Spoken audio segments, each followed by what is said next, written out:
Ennyingo ya 24 eya ssemateeka w'eggwanga ekugira engeri zonna ez'okutulugunya oba okuyisa omuntu yenna mu ngeri emutyoboola oba mu malamwako obuntu. Ennyingo ya 4 mu ssemateeka y'omu egamba nti eddembe ly'obutatyoboola oba obutatulugunyizibwa lirina okukuuma butiribiri mu mbeera zonna.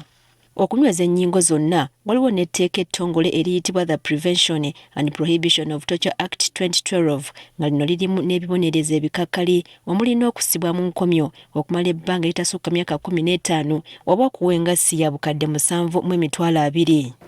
Yadde guli gutyo ab'akakiiko akalera eddembe ly'obuntu bagamba nti ebikolwa by'okutulugunya abantu bikyeriisa nkuuli. Pauline Nansamba nga yakulira eby'amateeka n'okunoonyereza ku kakiiko kano atubulidde nti omwaka oguwedde bafuna emisango 642 egy'okutyoboola eddembe ly'obuntu wabula nga 117 ku gino gyekuusa ku kutulugunyizibwa. N'abo abafa oluvannyuma lw'okubeera nga bakwatiddwa abapoliisi oba ab'amagye nga mu percentage eyo emisango gy'abo abatulugunyizibwa gikwata ekifo ekyokubiri mu misango gye tusinga okufuna n'okunoonyerezaako. Bano bagamba nti bannansi abawera bakwatibwa ne bakuumirwa mu bifo ebitamanyikiddwa ng'eno bagamba bavaayo nga bayise mu kutulugunyizibwa okutagambika. Despite stronger laws and institutions, torture and ill treatment or punishment continued to be reported as widespread and frequent.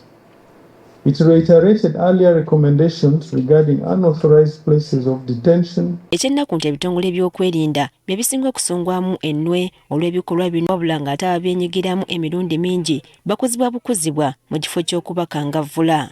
We feel really very much touched. So we want the state authority to start at least the perpetrators, start punishing them.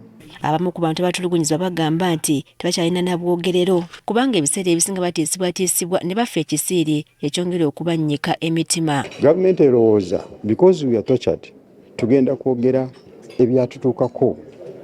So all the time wetufuna opportunity okubyogera baba baagala tebaagala babuulire. Sometimes they even threaten us. Emisango mingi egyekuusa kutulugunyizibwa egisinga gavumenti kyokka batulugunyizibwa ne balwawo okuliyirirwa ekibaviirako obutafuna na bwenkanya. The Office of the Attorney General delays the compensation.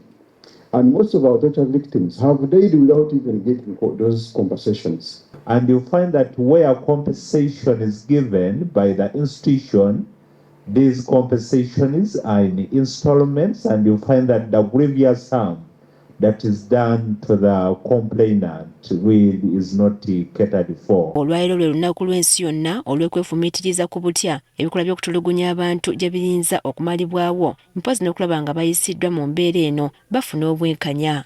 Akakiiko k'eddembe ly'obuntu kawabudde essiga eddamuzi okuwa enkizo emisango gy'okutulugunyizibwa kw'abantu kikendeeza emisango ekika kino okukandaalirira mu kkooti. Emisango gino gitera okugenda gye bali naye ensonga y'okuba nti emisango giriwa nnyo engeri omuntu bw'abanga atulugunyiziddwa evidence eyo gye twetaaga oba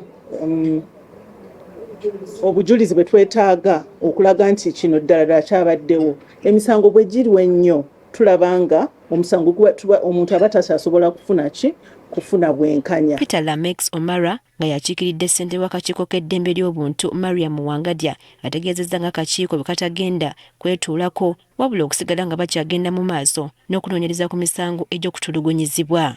Indicating that there is still need for continuous engagement with key stakeholders on the elimination of this vice. Kati banessira bakuliteeka ku kubangula ebitongole by'okwerinda ku bulabe obuli mu kutulugunya abantu n'okuyambako abatulugunyizibwa okulaba nga bafuna obwenkanya.